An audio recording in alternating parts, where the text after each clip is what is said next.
knows I get my pip. Wait. Wait.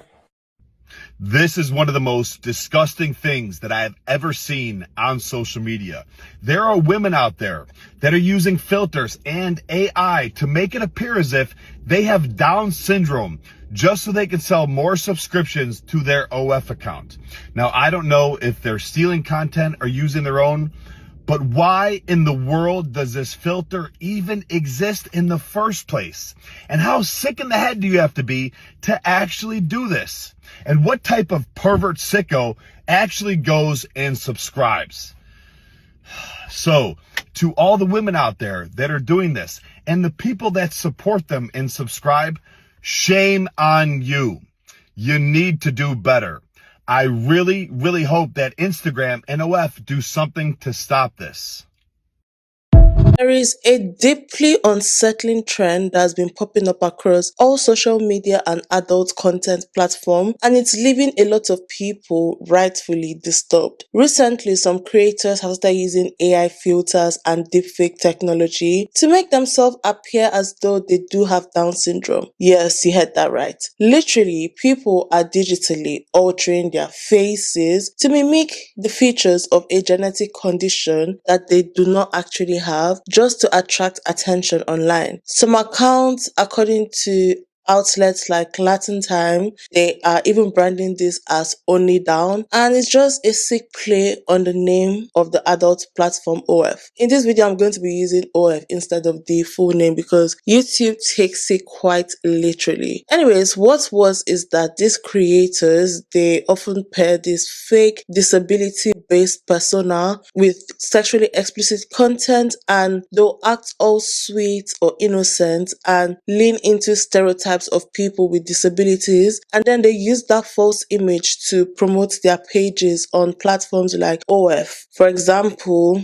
influencers like Mariado Parry, they've been called out for creating this kind of wholesome disability aesthetic. They appear soft, childlike, and this is clearly being used as a bait to sell adult content. Naturally, obviously, this has sparked outrage from disability advocates and many people online, and people living with Down syndrome, their families and their communities. They are speaking up, but I have not seen enough buzz on this topic and on this act like I thought I will. But basically, these people have said that this is not just offensive, it is also exploitative. So that being said, let me introduce myself. Hi guys, my name is Jo, and if this is the first time, kindly like, share, subscribe. I do deep dives, documentaries, literally whatever I want to speak about, I speak about in this video. I'm quite versatile, so if you'd want to see me next time, kindly click like, share this video if you care. Secondly, if I look like scrap, I don't know if you guys can see the time. It's 0:55 a.m. That's 12:55 a.m. I came back from work literally an hour ago, and I just slapped on some makeup and I got on my bed, and literally that's why I'm recording this for you guys. Like, I am so tired, like literally. That being said, let's get into the video. What is Down syndrome really? Down syndrome, also known as trisomy 21. Is it trisomy or trisomy 21? TRI is sometimes either tri or tri. Can someone just try to spell the phonetic word for me down in the comment section? I did not bother checking the pronunciation, I apologize. But anyways, Down syndrome, also known as trisomy 21, is a genetic condition that happens when a person is born with an extra copy of chromosome 21. That small difference in DNA just leads to some pretty noticeable physical traits, and it can also affect how someone develops mentally and physically. People with Down syndrome, they often have few shared features like a flatter facial profile, eyes that slant upwards in an almond shape. They naturally have a shorter neck, smaller hands and feet, and lower muscle tone. Sometimes there is a single deep crease across the palm of the arm too, which is another common sign that doctors look for in newborns. So when it comes to development, people with Down syndrome, they usually experience mild to moderate learning difficulties. They might take a little longer to walk, to talk, or even to learn new skills. But with the right support, many people just go on to live full active lives. And it's also very important to remember that every person with Down syndrome is unique. When it comes to Down syndrome, there is no one size fits all. Health wise, there are a few extra hurdles. Around half of babies born with Down syndrome, they have a heart defect that might need surgery early in life. Hearing and vision problems are also common, and for example, they could have things like frequent ear infections, cataract, or issues with the thyroid. And many children, they also face sleep or breathing challenges. That said, the outlook has changed a lot over the years thanks to better healthcare and also early interventions, therapy like speech and physical therapy. People with Down syndromes, they now live longer and they are now more independent than ever. Life expectancy has also doubled in recent times, and now people with Down syndrome can live up to 50 or 60 years. Many go to school, many work, many form relationships, and also make meaningful contributions to their communities. In the US, about 6,000 babies are born with Down syndrome every year, and that's like one in every 700 births. So while it's the most chromosomal condition, it's also one where support and inclusion also makes a difference. Before going into this video, I'm going to speak about Down syndrome, I'm going to speak about age and pregnancy baiting. Those will be like extra long with this video. But yeah, that being said, let's talk about where OF even came from. Because believe it or not, OF didn't just start out as these adult content giants that we know of today. So let me give you guys a quick history on OF. You might know OF as this adult platform content, whatever, that exploded in popularity during the Panini. If I say the Panini, you all know what I'm talking about. But the thing is, that's not how OF started. OF was launched in November 2016 by a British entrepreneur named Tim Stokely. He started it with just £10,000 that he borrowed from his dad. His dad loaned him £10,000, so that's what he started it with. And when he created this app, he just aimed to create a subscription platform where influencers like fitness coaches, musicians, lifestyle creators, celebrities could just make money directly from their fans. So the whole idea was just wholesome at first, and creators, they shared exclusive content in exchange for a monthly fee. So believe it or not, in the beginning, OF didn't just allow adult content. In fact, it blocked it. Like the team behind the site, they saw where the real money was, and the demand for adult material just became massive. So they lifted up the P ban. You all know what P means. The porn ban. I don't really want to say because of YouTube. And things just took off from there. In 2018, Ukrainian-American businessman named Leonid Lenny Radvinsky, who already owned a popular adult site called My Free Cams, bought 75% of the company's parent business, and under his leadership, OF fully embraced its adult content niche. So from that point onwards, it just quickly became known as the palace for paywalled NSFW content. Then came 2020, and with it came the Panini. So as COVID lockdowns just shut down traditional work opportunities, thousands of people, they turned to the internet to make a living. OF was perfectly positioned because between March and April 2020, the platform saw a 75% jump in both new users and new creators. And when Beyonce casually name dropped OF in a remix of Megan Thee Stallion's Savage, the traffic actually spiked up even more, and it spiked up to around 15% just from that one mention. And by the middle of that year, OF was already gaining 200,000 users and around 6 to 8k new creators every single day. The momentum didn't just stop there, because in 2020 alone, OF brought in over $2 billion in sales and grew to 85 million million users. Yo, I didn't know there were that amount of people that use OF. Big names like Cardi B, who used it for behind the scenes music content, and actor Tyler Posey, they helped to normalize the platform beyond just adult material. So even fashion designer Rebecca Minkoff also got involved in OF.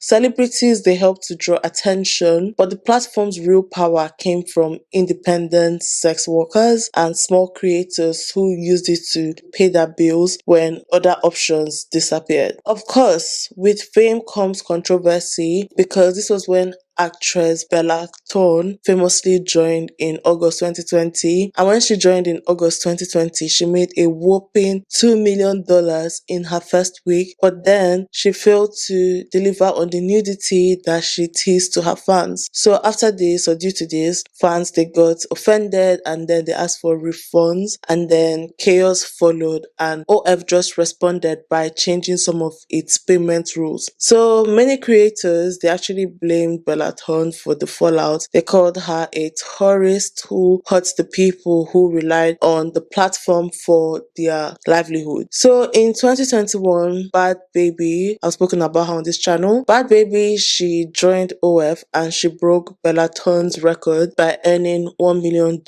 in just 6 hours right after turning 18 years. Creepy. Anyways, others like Cameron Electra and even political candidate Alexandra Hunt joined for fan engagement and extra income. Even big internet personalities like Amorond and Mark Plyer, they explored the platform, though in very different ways. So despite the splashy headlines and the buzz that the celebrities brought in, the real story of OF, would you say, is about survival? I don't know, but for so many people, especially during the hardest part of the panini, it just became a way to just pay rent, to buy groceries, or to stay afloat. And while the media spotlight eventually moved on, that wild growth just cemented OF as a major force in the online creator economy. So now let's speak about the wealth flex of OF influencers. So if you spend any time, or if you spend any time on social media, you've probably seen it. The high-end cars, the designer bags, the beachside villas. Some of the top OF creators are just good at showing off the luxurious lifestyles that they've built, and they're not shy about it. On platforms like Instagram, TikTok, and Twitter, these creators, they just post everything from flashy Ferraris and yacht vacations to shots of words of cash in their hands and overflowing shopping bags. And this is all part of that image. This kind of flexing isn't for fun.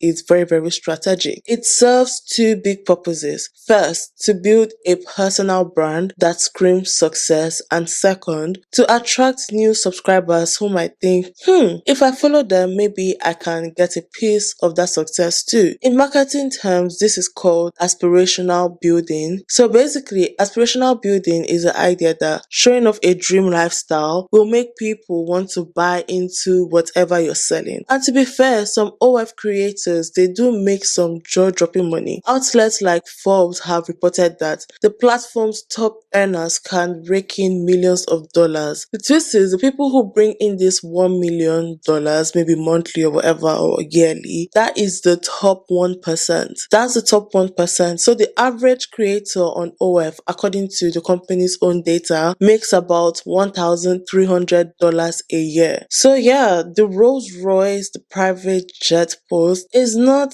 exactly the norm, and they're just doing it just to drag you in. Like I said, it's called aspirational marketing. So as one cheeky newsletter put it, only on OF would you find more Rolls Royce than a Lamborghini showroom. It's part flex, part fantasy.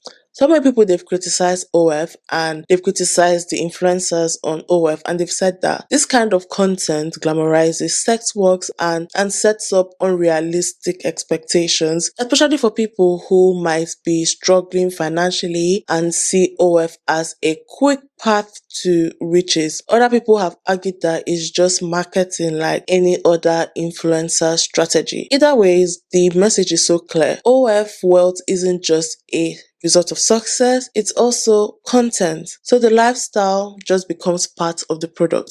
So now that we've spoken about the flexing on OF, let's speak about the men behind OF influencers. Because behind many of the top OF creators, there are often agents, managers, or even boyfriends. Sometimes they're referred to as husbands, who take a cut from the earnings. For example, Adam 22, his wife became an OF creator. I don't know if he takes a cut from her earnings, but there was a time, I don't know if his wife still does it, OF content, and there was a time he himself, he engaged too. So some people, they have agents, they have managers, they have boyfriends, they have husbands behind this account. So some creators, they have chosen to work with small agencies or maybe hire marketing managers, and these are often men, and they hire them just to handle everything from promotion and pricing to even messaging strategies, which we'll talk about later on in this video. So while these managers can help with things like editing, security, and marketing, there is a dark side too. Some of these intermediaries just take huge commissions, and they take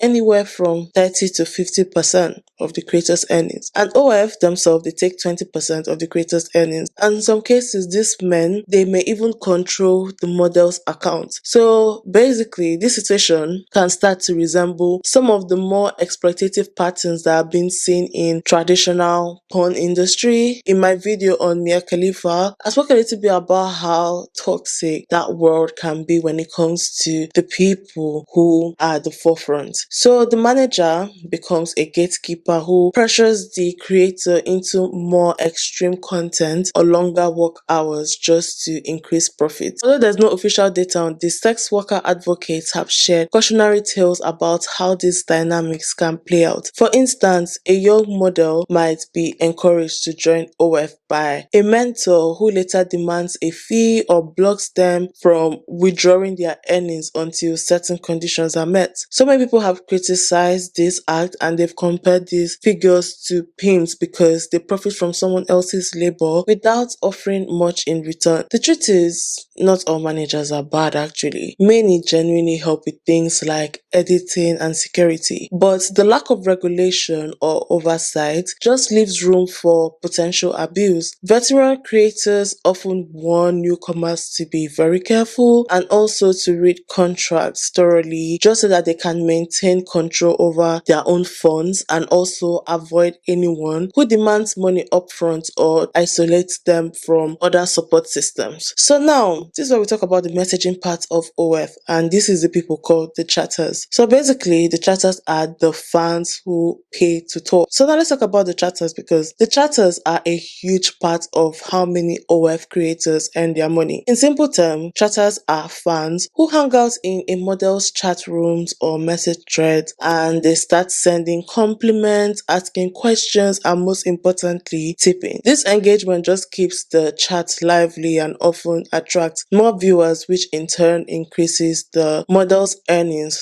through pay per minute or pay per messages fees. In exchange, chatters might get special recognition like being labeled a top fan or even personal attention from the model herself. Some famous figures including controversial influencer Andrew Tate. In my video on Andrew Tate, he spoke about how he would be the one speaking to the men and the men would think they are speaking to the women. That is an example of a chatter, and he has jokingly referred to this chatter as rent boys, implying that they are essentially being paid to cheerlead for the models. Whether they are real fans or they are being paid plans, chatters are a big part of this live show experience on OF. For the models, managing chatter is a big part of the job. They have to strike a balance between engaging with genuine fans and understanding that for some viewers, the experience is more about treating the model as a service to tip for attention. For many creators, a handful of loyal chatters can provide a steady income stream. So with some models making hundreds of dollars per hour just by keeping a few chatters active and engaged. So now let's speak about the rise of AI on OF. Hey TikTok, I'm Cynthia.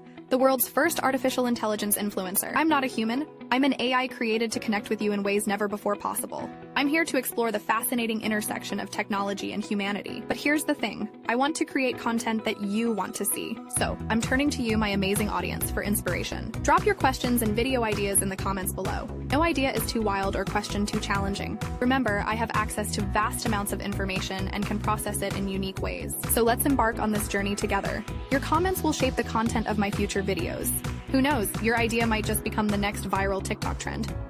AI is quickly changing the way OF works in both exciting and controversial ways. For one, we're now seeing AI-generated influencers, and their entire OF accounts are being run by virtual characters created through neural networks or CGI. I was going through some of these accounts on TikTok and Instagram, and their eyes just look straight. Like, you can tell that it's filter being used, or maybe it's just plain AI. These models, they don't even have a real person behind them. Instead, they interact with fans through chatbots or pre-scripted videos. Some of these AI influencers, they have caused a stir, especially the ones that are designed to look like they do have Down syndrome. And this has pushed a fetishized version of the disability. These virtual avatars are used to create content that might otherwise be seen as exploitative or controversial. But this is just the start, because some creators, they have gone even further to create entire virtual entertainers, whether they're animated or avatar based, who perform and interact with subscribers through a subscription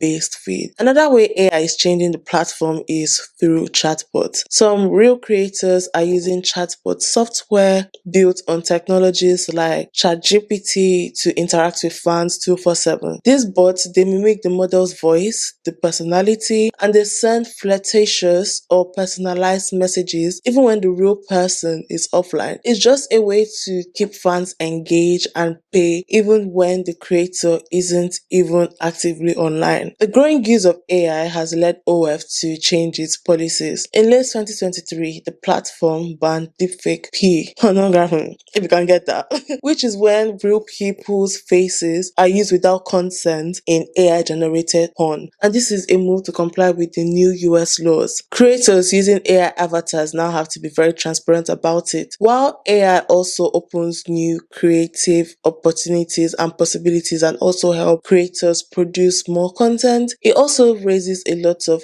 ethical questions. For example, when it comes to virtual influencers, we are now consuming fantasies of completely fictional beings. And what if someone's real face is used in an AI model without their permission? Does that violate consent? Now, let's talk about public reaction and outrage. When people on the internet started noticing this disturbing new AI trend, where some creators were using filters or deepfake technology to give themselves the appearance of having Down syndrome, then posting adult content behind paywalls like OF, the reaction was swift and fierce. Social media platforms have not really spoken about this. On TikTok, Twitter, and even Instagram, a few people have expressed a mix of disbelief, disgust, and anger, but on Reddit, I've only seen one post on it. He was just promoting his video, honestly. And another on Reddit, I also saw someone, they just posted the link to an article. I've not really seen a full-on discussion about this on Reddit, which is very surprising, because most times, if not all the time, you would see like a full snack on Reddit. But anyways, like I said, this one person was just promoting the video, another person was just putting a link to a website, which was also part of my research. But the people who have caught up to this, honestly, they're not finding it funny, because they've asked this question. They've been like, how did this even become a thing? Or why would someone even pretend to have a disability just to sell porn? Comments like, this is beyond sick, or people are exploiting the disabled for views and cash, they have begun to gain traction quickly, and some of these posts, they have racked up millions of views with thousands of shares and retweets. I don't know if you guys know Goop YouTube. I'm going to speak a bit about him later on this video. I went to his page and I was looking for this video and I could not find the video, but I think it was like 3 weeks ago he posted the video on his Instagram, and that was the first time I came across it. And then I like was watching like I could not believe. So in case you don't know Goop YouTube is an Instagram influencer influencer. He has more followers on Instagram than on his TikTok, so he calls out people who uses Facetune, who cinches their waist, who like modifies their body through Photoshop and everything. He calls them out, and one day he posted like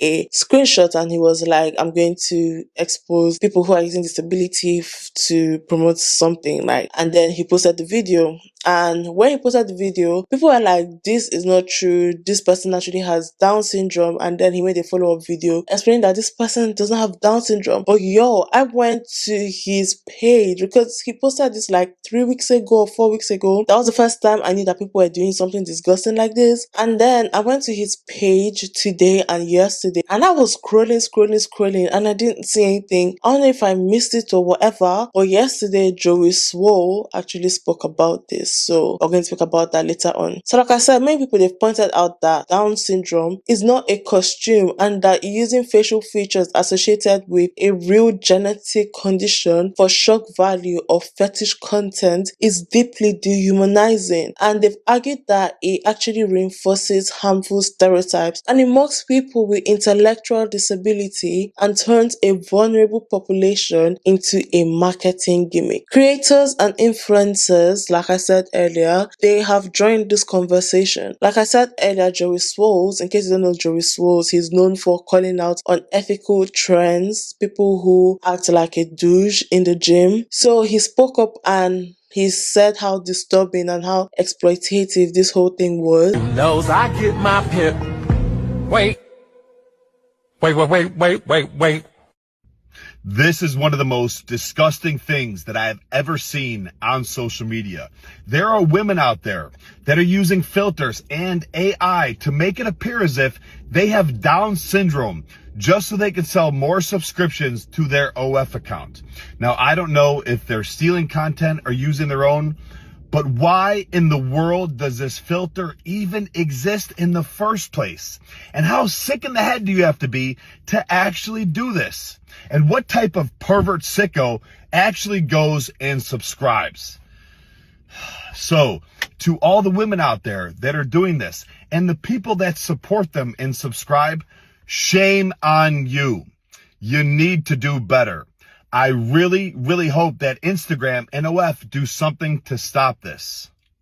And like I mentioned earlier, Goob YouTube also voiced his disapproval. Honestly, I'm going to go to his page again and try and look and see if it's still there. If it's there, I'm going to post it. But if it's not there, sorry guys, I tried. So this morning on my way to work, YouTube recommended a video to me from a popular creator named Top. So he's posted the video this morning, and I think YouTube recommended because I have been literally Googling and doing my research on this topic. So he posted it this morning when I was going to work, and he posted this deep dive documentary style video on the trend just hours earlier today, and he interviewed like an OF model, and yeah, he went deep dive into this video. And in the video, he didn't just comment on this surface level shock factor. Like I said, he interviewed an OF creator who openly criticized the use of these Down syndrome filters for adult content. Tell's video has also drawn attention to the broader ethical issues surrounding AI, disability, and other online platforms that profit from shock content. ITV, they also did an exclusive on this topic, and they reached out to an inclusive talent agency called ZBD. ITV also did an exclusive on this topic, and they reached out to an inclusive talent agency called ZBD. So basically, they were told that they were horrified by the network of accounts and called for Instagram and OF to take action. ZBD said, "We represent a number of talented people with Down syndrome who have worked so hard to make a career in modeling in its own right."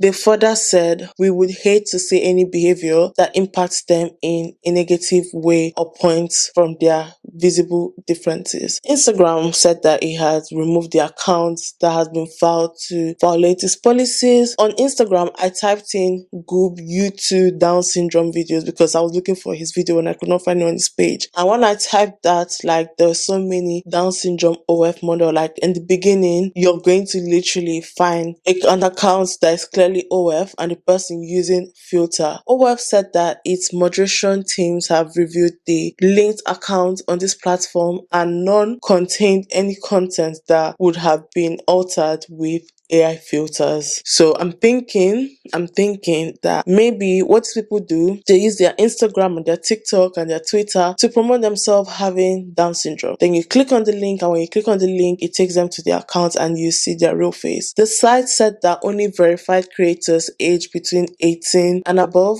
can post on the platform. ITV also reached out to representatives of Ellie Goldstein with their own findings, and Ellie Goldstein is a British model and actor who has Down syndrome, and they told ITV that any attempt to profit from fetishizing disability is completely unacceptable. Websites like Know Your Meme, they've created entries documenting this whole phenomenon, which has helped catalog just how bizarre and offensive this trend is. They noted that some of the accounts doing this are marketing their content using cutesy or wholesome language while linking directly to explicit pages. And the contrast between this fake family-friendly aesthetic and the actual adult content is so unsettling. And what makes this outrage even sharper is that it's happening during a time when conversations around digital ethics, deepfakes, and even AI regulations are heating up. People are already concerned about AI being used to fake celebrity nudes or replicate people's likeness without permission. Now, with this Down syndrome trend, it just feels like a new line has been crossed. And the line that has been crossed is one that involves pretending to be disabled for financial gain, and not just any kind of financial gain, but one that operates in the adult content space where ethics are already under heavy scrutiny. So far, OF hasn't made any official statement or policy change in response to this. The only one they've made is like, oh, we've actually checked closely, we've worked closely, and there is no link, no creator is doing that. But like, they've not come out to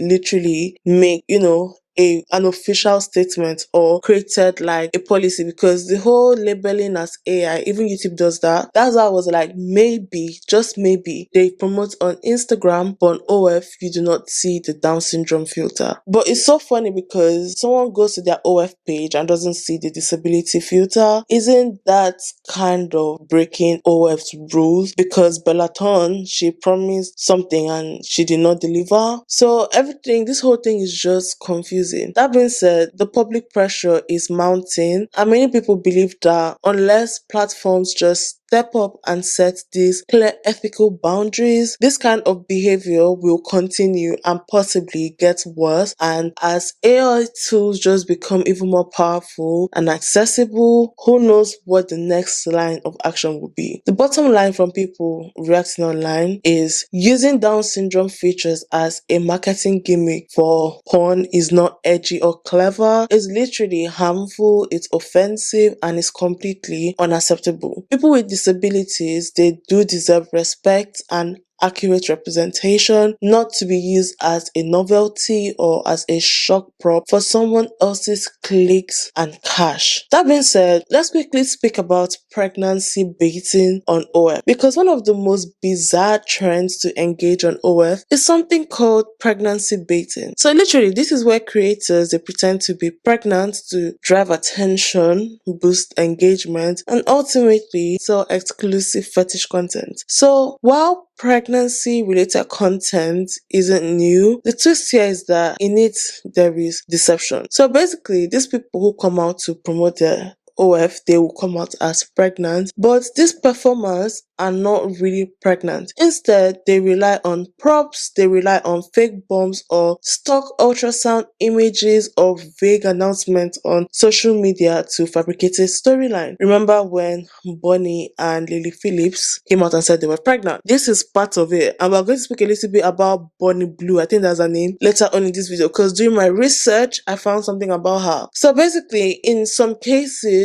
they even stage baby bump updates or fake delivery reveal dates just to build suspense and also encourage fans to buy custom videos or pay-per-view PPV. So they encourage them to buy the PPV set. This kind of content just plays a well-documented niche. And what is that niche? That niche is pregnancy fetishism, which is also known as mesophilia. So basically, this is where people are sexually aroused by the appearance or idea of pregnancy. So while it's still taboo in so many circles, it has strong enough following to just make the bait worth it. For creators, the payoff can be significant, and some people, they've reported making thousands from a single pregnancy drop. But once the storyline has run its course, usually when the fake baby arrives or the bomb disappears, many of these creators, they vanish or they delete their content or they rebrand entirely, and this signals that this whole thing is just a calculated ploy, and that is when the backlash begins, because fans who feel tricked sometimes, they could demand refunds, but OF's strict no refund policy just leaves so many people empty-handed. Some have even taken these grievances public, shaming creators on Reddit or Twitter for lying about something so intimate and personal. Other people, they've questioned the ethics of monetizing a bodily experience that for many people carries serious emotional, physical, or even traumatic weight, because there's some people that want to get pregnant and you're here using pregnancy baits just to direct people to your OF. The deception here obviously is not illegal, but I think it should be illegal because it's like faking cancer and then you collect money for that. That's how I see it, but actually it's illegal, but the law is funny. Okay, so like I said, the deception here isn't illegal, unlike pretending to be a minor, which we'll speak about later on in this video, but it's widely viewed as morally suspect, especially when it manipulates a fetish audience under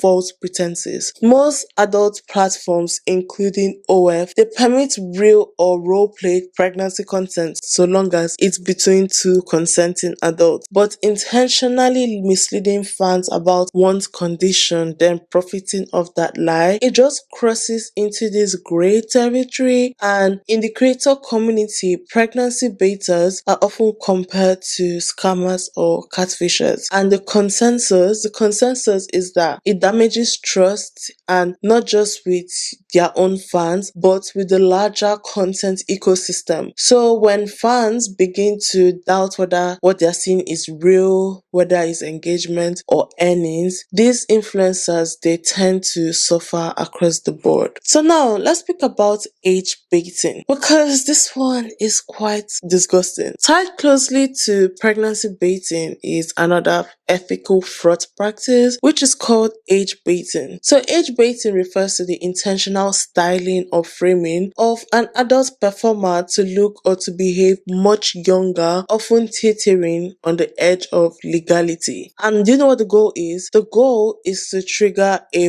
very specific fantasy, usually someone who is barely legal, that is someone who just turned 18. Sometimes these people, they put 16 on their cakes, or they claim that they are 16. Models engaging in age baiting will often wear school uniforms, or they would adopt useful mannerisms or slangs and describe themselves as being new to adulthood. Phrases like just graduated or turned 18 yesterday or never done this before, they are commonly used in bios or captions to just add to this illusion. And the implication is clear. What is the implication? The model is technically legal, but just barely offering the thrill of something taboo without, breaking the law. Legally, OF requires all their creators to be at least 18 years old, and they do verify IDs, but regulating how old someone appears to be is much harder, and this is where the problem lies. But when I was watching Top's video today, Top actually said that creating an OF account is really hard, because he said he tried creating for the purpose of the video, but when I wrote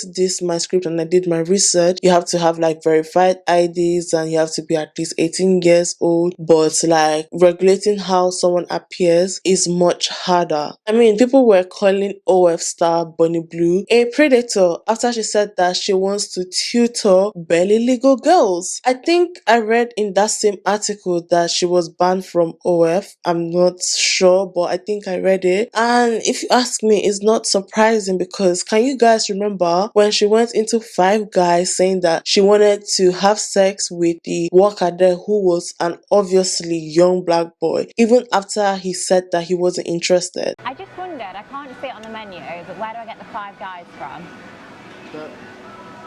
The Five Guys. I didn't know if it was like a special room or you can take me out back. Oh, okay, okay. No, we don't. Yeah. You not got Five Guys for me? No. Well, you're one of them, and I can see 4 others in the back. Are you being serious? I'm being serious. No, I don't think that's happening. What about after your shift? I mean, I'd want to give you, a good rating. I'm a Christian man and I'm saving myself for marriage. I'm asking for what's on the menu, that's all. Genuinely, I feel like I'm doing it right now. I can hand you a menu if you want. Are you on it? No, I'm not. Oh, that's a shame. Well, if there's no Five Guys, I'll have to come back tomorrow. What time do you finish? I'm actually not sure what time I'm finishing today. All right, meet you back here in a few hours. I think I'm going to go straight home. I'll join you. That's okay. Thank you. See you later. Now, imagine that the tables were turned. What do you guys think if the guy was the one doing OF and Bonnie Blue was the one behind the counter serving and insisted that he wanted to have sex with her? What would have happened? I believe that she's a predator. She's very irritating. She's a copycat and she copies what Lily Phillips does. And it's not my cup of tea, whatever they do, like literally. But when Lily Phillips does one bizarre thing, next thing Bonnie Blue is doing it. I don't know if they are best friends. I don't know. I know they are two British popular OF models, which is good if they are doing their thing, but do not try to bring innocent souls into it. Does that make sense? Because what do you mean by you want to tutor barely legal girls? That is giving me human traffic. You all know what I'm talking about. So many people, critics, especially those that work in child safety and digital ethics, they've argued that age baiting can normalize the sexualization of minors even if no minors are involved, because it just creates this slippery slope where audiences are encouraged to eroticize youthfulness, sometimes to an unforgettable or even dangerous degree. In several countries, any suggestion of underage sexual content, even involving actors over 18, can run afoul of child exploitation laws. And even if it's legal, it still represents a reputational risk for platforms, especially when regulators, advocacy groups, or payment processors take notice. In fact, credit card companies and banks, they have begun cracking down on transactions that have been linked to barely legal content, and these people, they fear disasters or legal liability. Let me tell you, hopefully I find the video. So during my research, I saw a girl saying that she was like, the amount of people who subscribe to OF accounts, that she didn't believe that people subscribe to OF accounts till she became a banker or started working in bank. And she said that there were so many people that were subscribed to OF accounts. So check your partner's phone. Maybe they are subscribed to someone's OF account. So basically, this has made platforms like OF seem very, very cautious, because while the company has outlawed age baiting per se, the growing scrutiny has led many performers to voluntarily verify their age in more transparent ways, including sharing government IDs or posting age checks in their bio just to reassure audiences and moderators.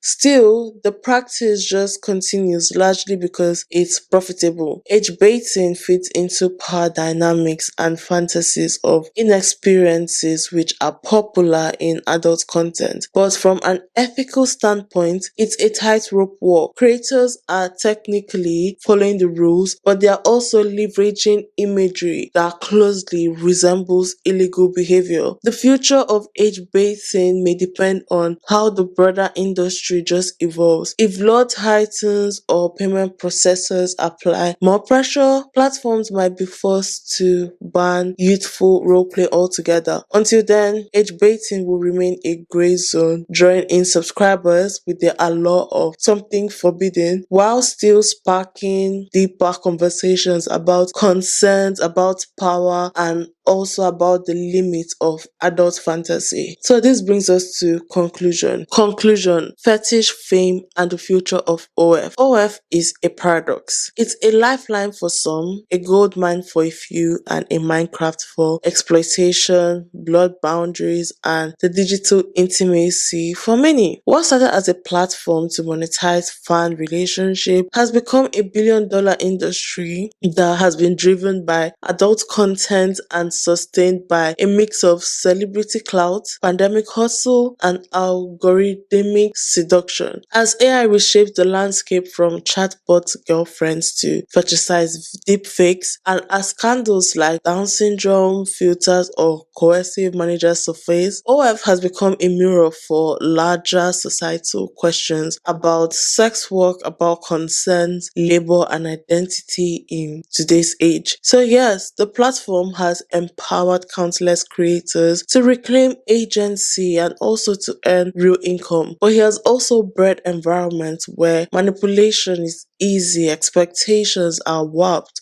and the line between performance and personhood grows thinner by the day. With AI generated influencers, rented luxury lifestyles, and borderline legal roleplay content, the lines between fantasy and reality just continues to erode. And as we move deeper into this algorithmic era where even intimacy is outsourced and monetized, one question just looms larger than the rest. Who gets to define what's real and what's ethical when everything is for sale? But in the end, OF isn't just a platform.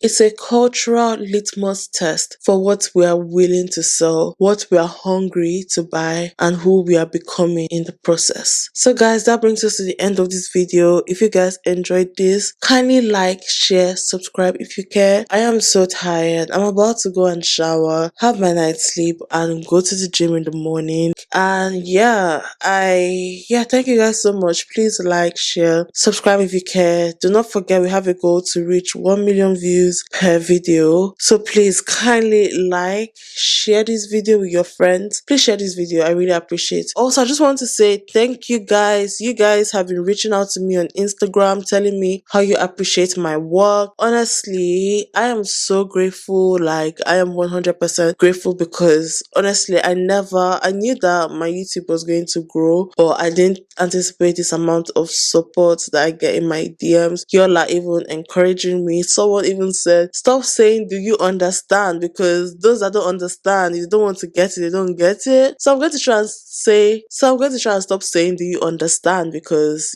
but again, I love to carry you guys along with me. Thank you guys for all the encouraging words. Y'all are so sweet. Like, I cannot even get over it. Like, y'all have really, really you guys always make my day. Thank you for always choosing me when you want to listen. Thank you for choosing to listen to me. It's over an hour since I recorded. Literally, I started recording at 00:55 and it's 1:52, but I do not regret anything. Thank you guys so much. I really do love and appreciate each and every one of you. I am going to go and do some personal care, shower, and sleep. Adulthood is so hard.